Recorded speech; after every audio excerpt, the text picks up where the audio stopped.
Do not monetize this video. I do not own the IP.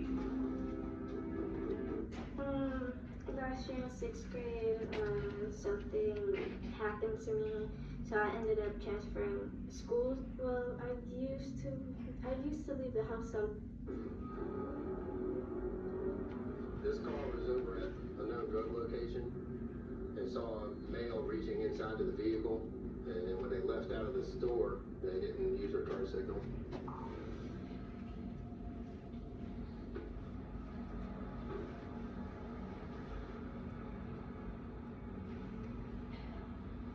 Hello, how are you doing today? So, again, hello, how are you doing today? So that's how this episode begins. This is at 1 minute and 29 seconds. The whole actual video is 38 minutes and 38 seconds.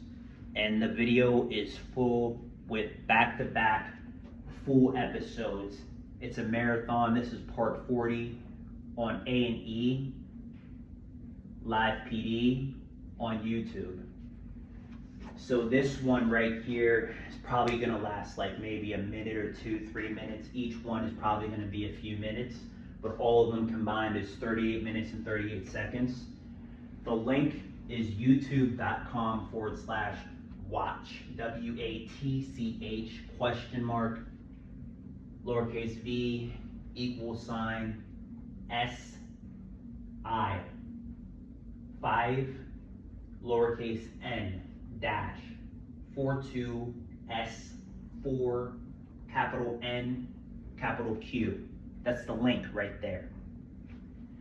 But if you just want to find it easily without the link, that's just for verification.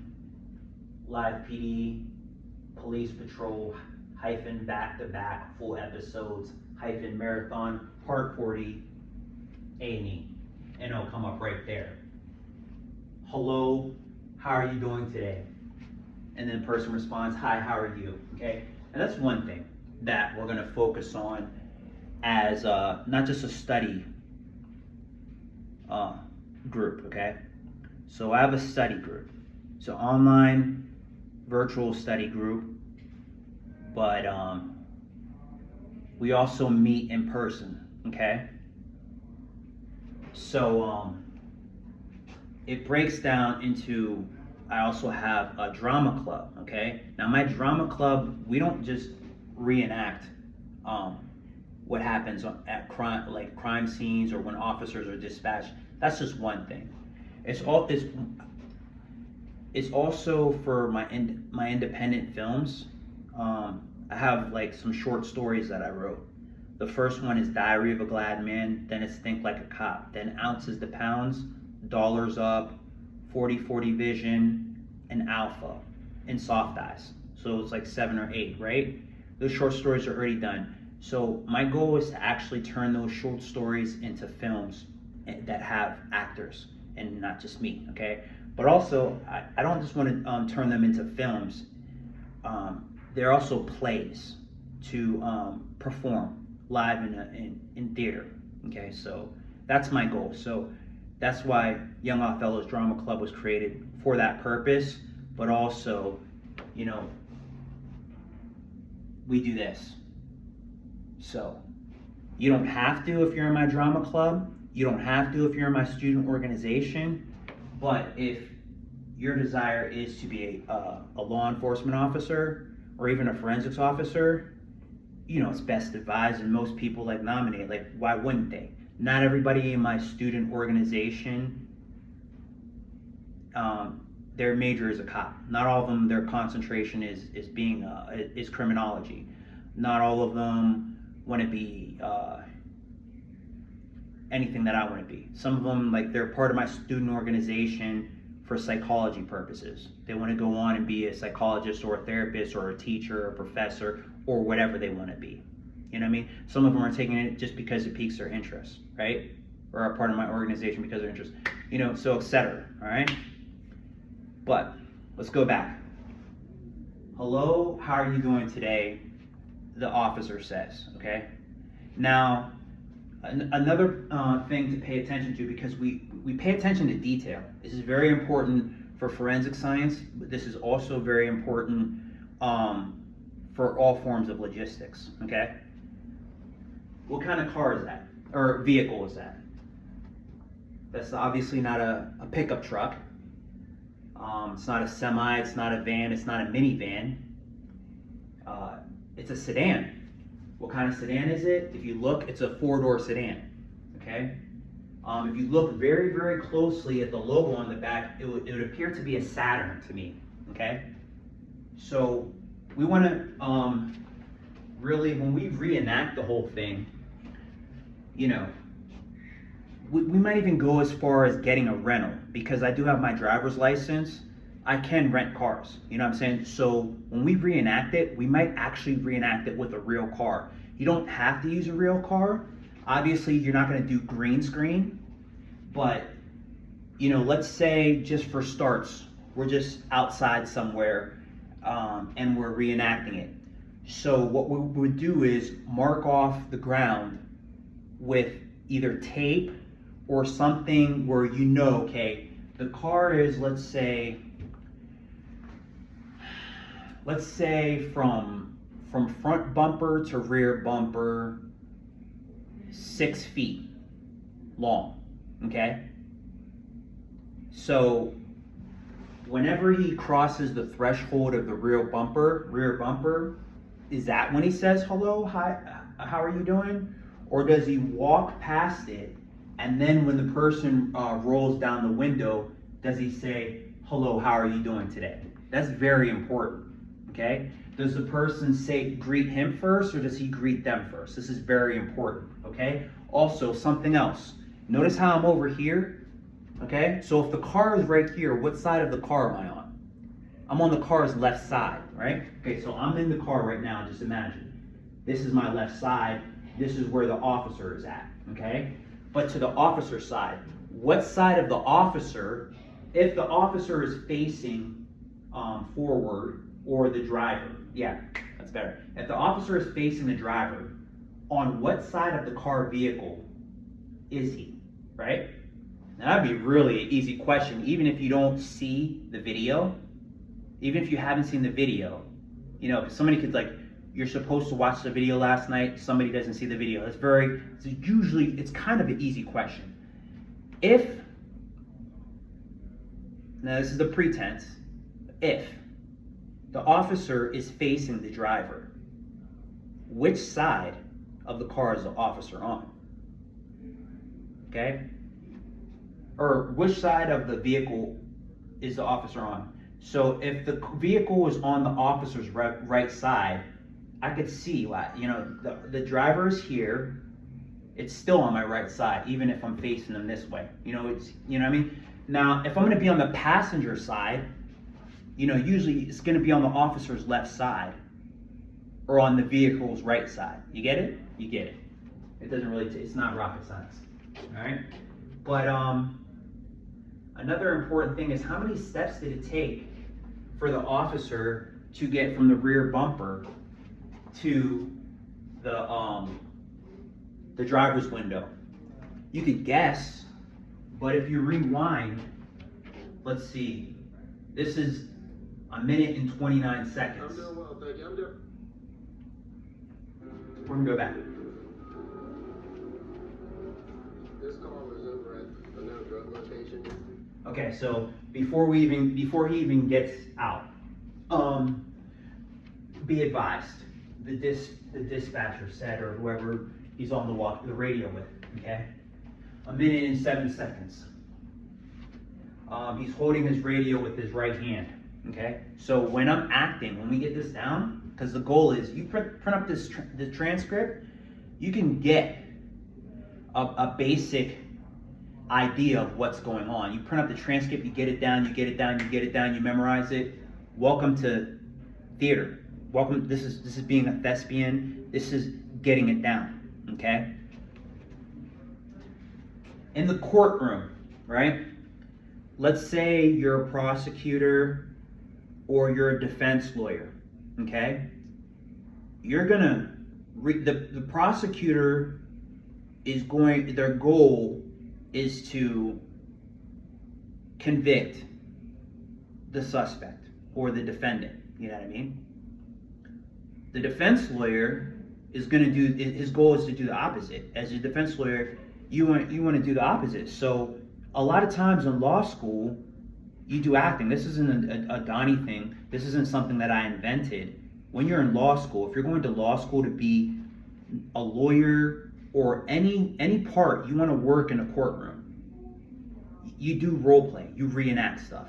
You know what I mean? A lot of law students take drama classes, or when they join a student organization, it's not the chess club, it's not the card club, it's not the video club. A lot of them join the acting club or a thespian club or a drama club, or they create their own.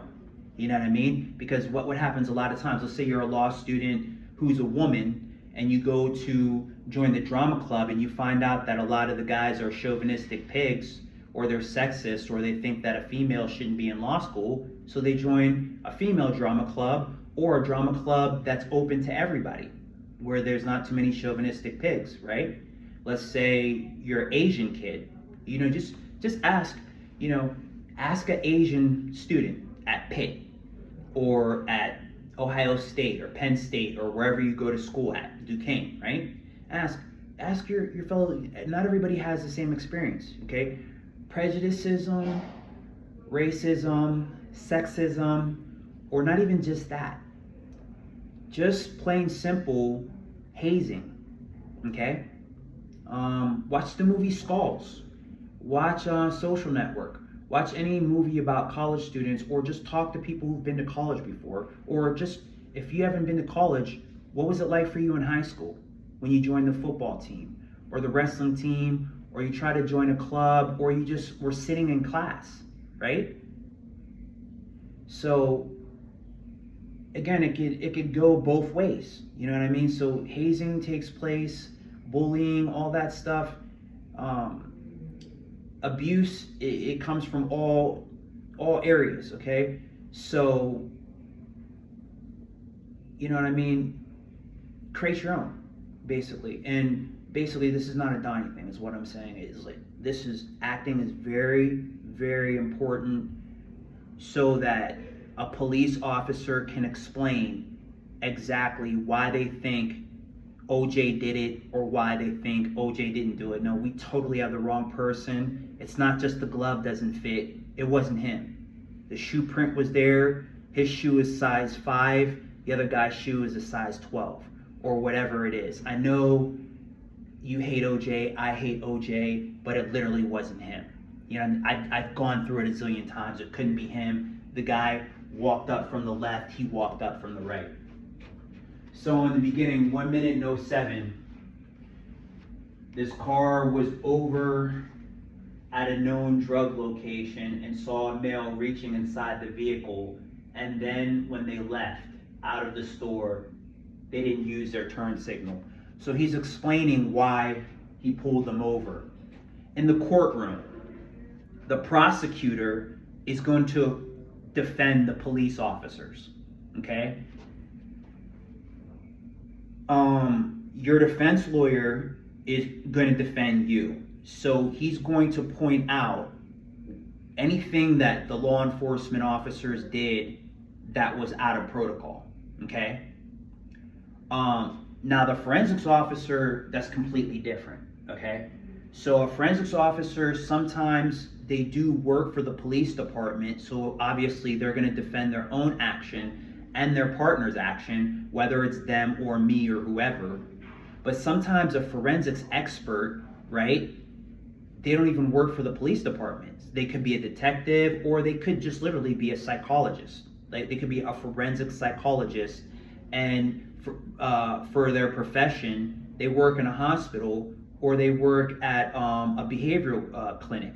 So they're, some of their clients may not even know that they're a forensic psychologist, because let's say they never committed a crime, but they have a diagnosis where they have to talk to a psychologist, and the psychologist has clients of people who have committed crimes before.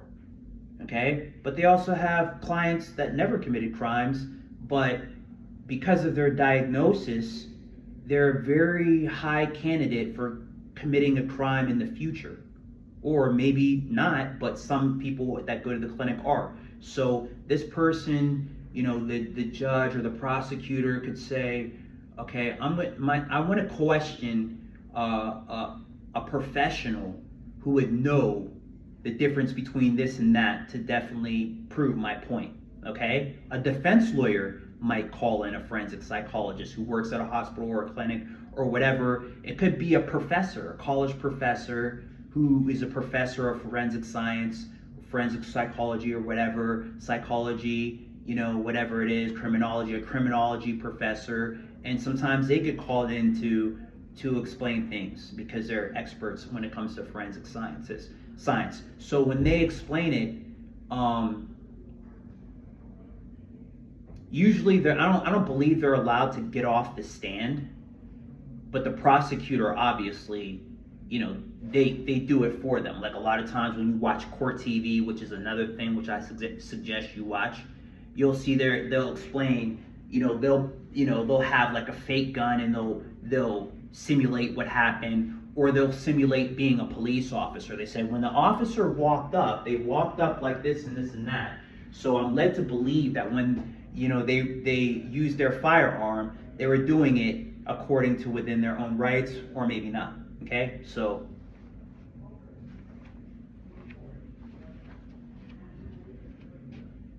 out of the store, they didn't use their turn signal. So this is 1 minute and 10 seconds. This is Sergeant Deputy David Farr of Richland County Sheriff's Department. So this is all really important information. They saw a male reaching inside of the vehicle, and then when they left out of the store, they didn't use their turn signal. Okay, so he pulls up, he flashes his lights, they stop. He gets out of the car. Okay, he walks. By the time he's at the corner of his squad car, okay, his right hand is loose, like right here, okay? His left hand is here. So, just in case, he might have to pull out his firearm, just in case they have a firearm and they try to pull out, okay? So he's ready, all right? Why am I explaining this? Because this is the same thing a prosecutor is going to explain.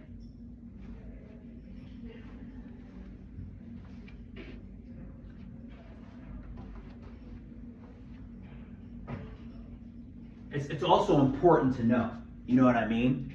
Because number one, let's say there was an exchange of, firearms. So let's say what do you call it? Let's say the driver pulled out his firearm and shot at the officer, okay? Why is it important that the officer's hand is right here? Because let's say the driver was schizophrenic. First off, they probably shouldn't have a firearm themselves, so they're probably going to be in the wrong, all right? But let's say they're not. Let's say they have a license to carry a firearm. So they have a firearm, so what if they thought he had his gun in his hand and they didn't see? All they saw was his arm. So that could be actual probable cause for either or. You know what I mean? Because the officer could say he saw the other person reaching, so he reached in defense. Or he could have reached because he was scared. Because, he's dealing with somebody who's schizophrenic, so he's ready. You know what I mean? It could go either way. You know what I mean? So this is very important information.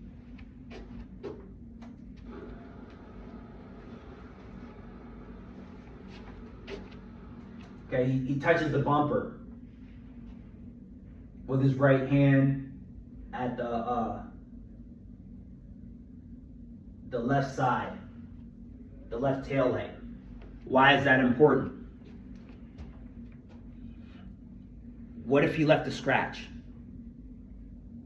That's important. What if the officer says that he saw a scratch on the rear of the car when the scratch was actually left by his wedding ring? Maybe when he tapped the car by accident and not like he tapped the car just I don't see anything wrong with him tapping the back of the car. There could have been a reason. But what if in doing that, his wedding ring scratched the car? He owes a person the right to say, well, you know what? When I was tapping your car by accident, I scratched it. I'll pay for that. That's fair. But what if he doesn't want to say that? They just find out in court there was a scratch in the car, or whenever he asked the person to step out of the car, they see the scratch and they say, hey, that wasn't there. And he says, oh yeah, it was there. And not only was it there, I think you were in an accident. Well, that leads to a series of things. So these are things that people pay attention to. When the suspect says, he tapped my car and it scratched it, it's not a big deal, but it's the fact that he lied, and not only that, he tried to say it was me. So I got out irate with him, and then it escalated, and then it led for them to being arrested. You see how this really is important? How does a person prove that? Well, the proof would be in the officer's body cam, number one. Number two, any other camera that's on a local street light or any stores, or if the car itself has a camera installed in the back. So a lot of times, because people they go through discrimination, whether they're black, a woman, or just somebody who has been, probably maybe not targeted, but treated badly by the police. They have a camera in the front of their car, but they also have one in the back from the direction if they ever get pulled over. So a lot of times, well, no, you not only can take my word for it, it's on my camera that was in my car. And then the lawyer says, well, obviously, the defendant is not going to say that, because if they say that, there's a chance a prosecutor can say, I want that dismissed. Not only what that person just said, like, I'm not going to have you bring in a camera. I want the camera dismissed on grounds of whatever. You know what I mean? Because if they say it out of order, out of context, any way that a defendant would say, like if they say it on the stand, or if they say it when they're not being spoken to, it could be dismissed, and then there goes the evidence. Now you whisper it to your lawyer, or you bring it up in your private meeting with your lawyer. Your lawyer knows when to bring it up exactly, and have the camera subpoenaed or whatever. Because a lot of the times, it's going to take another day for it to be brought. They're going to have to do it in another day. So some things can be done in preliminary, some things can't. Some things can be done during the trial, some things can't. You know what I mean? Some things, it's all contingent. Okay, so these things are important. Not just for the defendant, but it's important for the law enforcement officer, because believe it or not, sometimes the body cam footage can't be used, believe it or not. The defendant finds a way to say that, the body cam footage can't be used. You think that's not true? Stranger things have happened.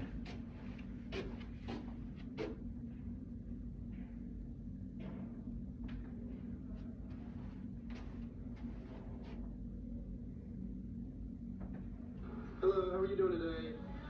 I'm doing well, thank you. I'm Deputy Farr of the Sheriff's Department. Do you have your driver's license on you? Okay. Where are you coming from this evening?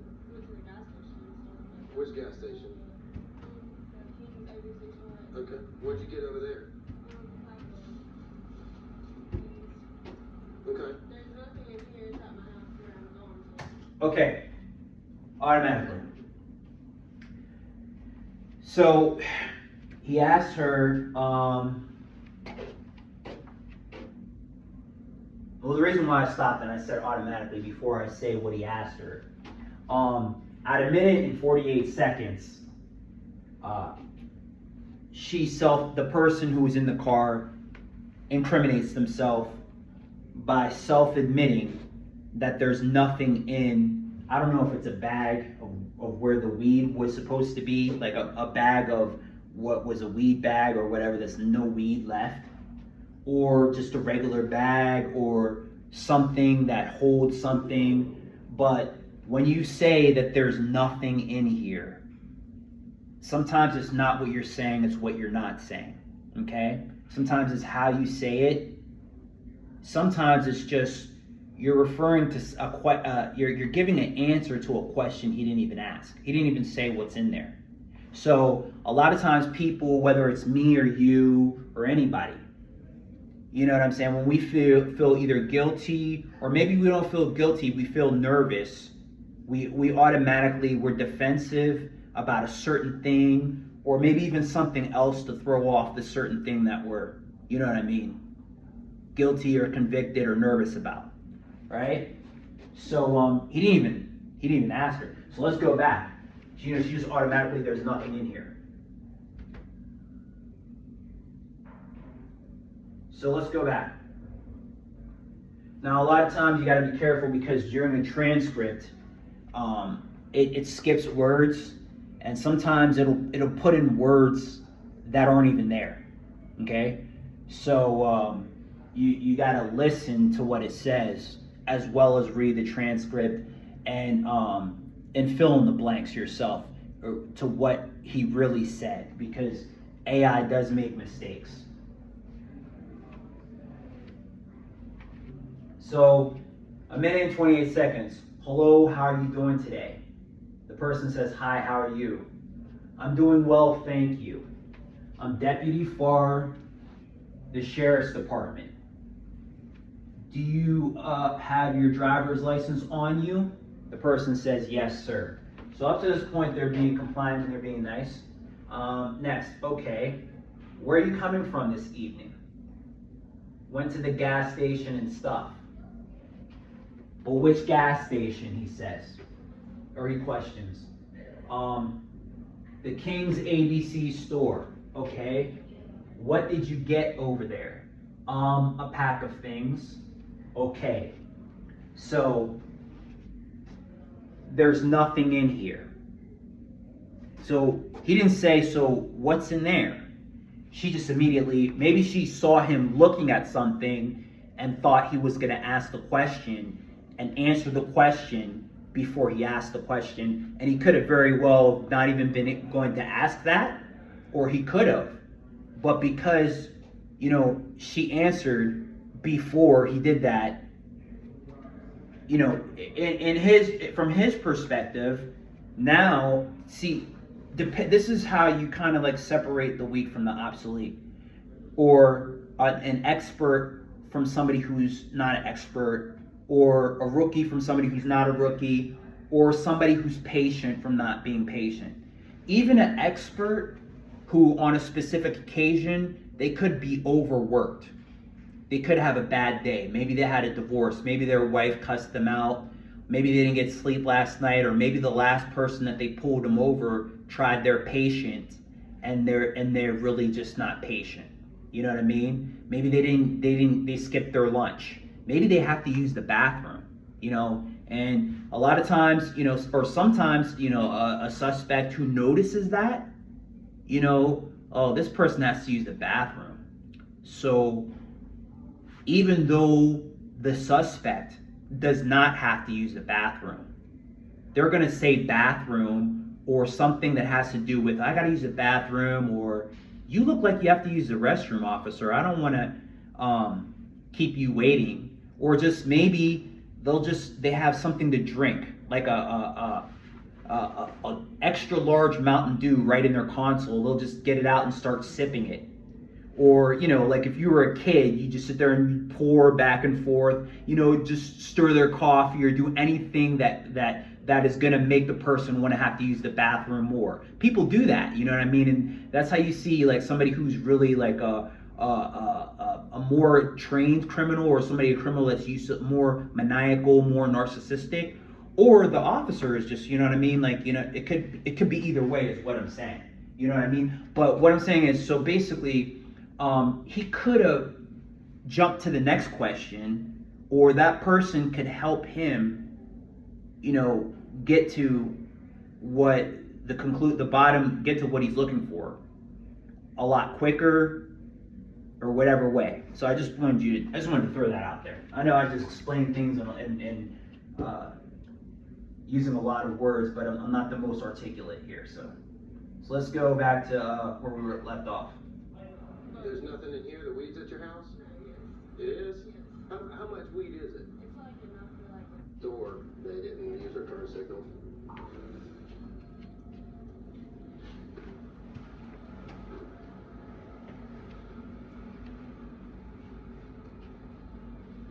Hello, how are you doing today? I'm doing well, thank you. I'm Deputy Paul at the Sheriff's Department. Do you have your driver's license on you? Okay. Where are you coming from this evening? Which gas station? Okay. What'd you get over there? Okay. Okay, so he said, "What'd you get over there?" So she says, basically a pack of things. All right, so she's going through her pack because obviously she's either nervous or she forgets, which is gonna, it's gonna make me wonder. It's gonna make anybody wonder. Okay, so this is looking at things from the perspective of a patrol officer, but also a perspective of a forensics officer, because this person, obviously this case right here, the person had weed. Did they have it on them? When you watch this a little further, you're gonna see they didn't have no weed on them. What they actually did, not only incriminate them with the first thing that they said, they incriminated them with another thing they said. They said they don't have weed on them, it's actually at the house. So the guy just says, oh my God, well shit, he kind of called her stupid without calling her stupid. Like, that's rare. Nobody really does that, but well, actually, thank you, because he says, I'll give you props, for being honest. And, that's not only honest, that's stupid. You know what I mean? Even a cop's going to tell you that. Anybody's going to tell you that's stupid, because it's smart if you realize you're in the wrong. It is. It's smart if you're in the wrong and you just want to get it over with. But if you're going to go continue to smoke weed, you just blew it. Nobody's going to trust you as far as anybody giving you any weed in the future. But also, now you're going to be a person of interest, because now this person's like, oh, well, shit, they're known to have weed. So you're going to be on some list of this person is a known weed smoker. You know what I mean? Because, and he says to them, I could get a search warrant because of what you just said. But not only that, he basically, he got her to take him to the house. Watch what he says. There's nothing in here. The weeds at your house? It is? How much weed is it? It's like enough for like a Okay. Is it okay if we go over to your apartment? So it's enough for a blunt. So there's multiple ways of going about it. I give the chick credit, for, what I mean. If she really wants to quit, that's the way to go about it. But if you're going to continue in doing it, I don't know. But see what the officer says. Door. They didn't use their turn signal. Okay. There's nothing in here. It's at my house where I'm going to. There's nothing in here. The weeds at your house? It is? How much weed is it? It's like enough for like a joint. Okay. Is it okay if we go over to your apartment and get that marijuana from you? If you're cool with me and everything, I'll be more than happy to turn it in as found property. And you've been straight with me from the get-go, but you don't need to be doing that, okay? I understand, sir. You mind hopping out for me? We'll check it out, and we'll get you out. We'll head over to your apartment here in Shorely. Yeah. You mind if I check your pockets out real quick? So, again, I explain this because this is very important in forensic science, because let's say, she was talking about a firearm. It's virtually the same thing. So there's let's say he's under suspicion the person has a firearm, or under suspicion the person murdered somebody, or whatever it is. So there's nothing in the car. And they say, okay, well, I have nothing in the car, but I do have a firearm at my house. And let's say they're not licensed to have a firearm. Well, you just gave this person probable cause not only to search your video and search your vehicle, but search you. But you also gave them probable cause just that they should be able to get a warrant to search your house. So what they're going to do is go back and they're going to show the body cam to the sarge, the chief, whatever, and they're going to go before a judge and request to get a warrant, and then they'll be back the next day with a warrant because you just helped them do that. Now, am I saying that that's dumb? No, because if I'm going to actually be a patrol officer, that's going to help me out. If I'm going to be a forensics officer, that's going to help me prove to the court. So what I'm saying is I'm explaining to you this in all, how it's good for the goose or the gander, but at the end of the day, it's important to forensic science as much as it's important to somebody who's going to school to be a patrol officer. It's just important. This is important information. So it's 1:30. My time is up. See you next time.